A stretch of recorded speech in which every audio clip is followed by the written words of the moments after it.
बाजार रे बंदे बंदे रोजे रोजे घूमा है बाजार रे बंदे बंदे भौजी के बहिनिया है छिनार रे बंदे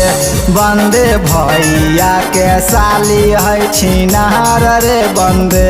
बंदे रोजे रोजे घूमा है बाजार रे बंदे बंदे रोजे रोजे घूमा है जमुई बाजार रे बंदे बंदे भौजी के बहिनिया है छिनार रे बंदे बंदे भैया के साली है छिनार रे बंदे बंदे भौजी के बहिनिया है छिनार रे बंदे राणा म्यूजिक जमुई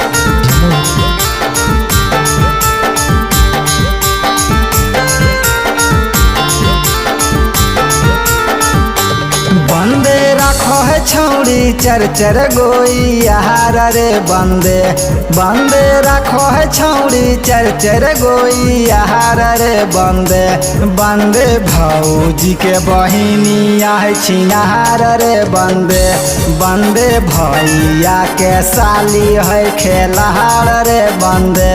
बंदे जमुई जिला के छौड़ी है सब छिनार रे बंदे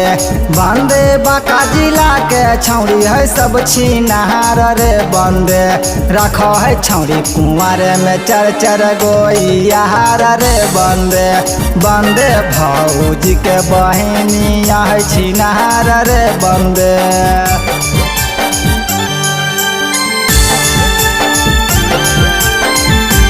बंदे भौजी के बहिनिया है छिनार रे बंदे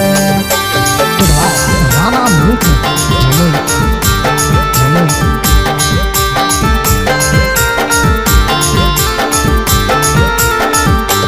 बंदे गाँव टोला में हो गए प्रचार रे बंदे बंदे टोला मोहल्ला में हो गए प्रचार रे बंदे बंदे भौजी के बहिनिया है छिनार रे बंदे बंदे भैया के साली है खेलार रे बंदे बंदे रोहित भेजो रे भागेले हल तैयार रे बंदे बंदे मुकेश भेजो रे भागेले हल तैयार रे बंदे बंदे भौजी के बहिनिया है छिनार रे बंदे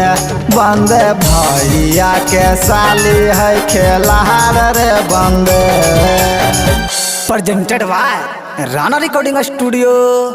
दिघी जमुई।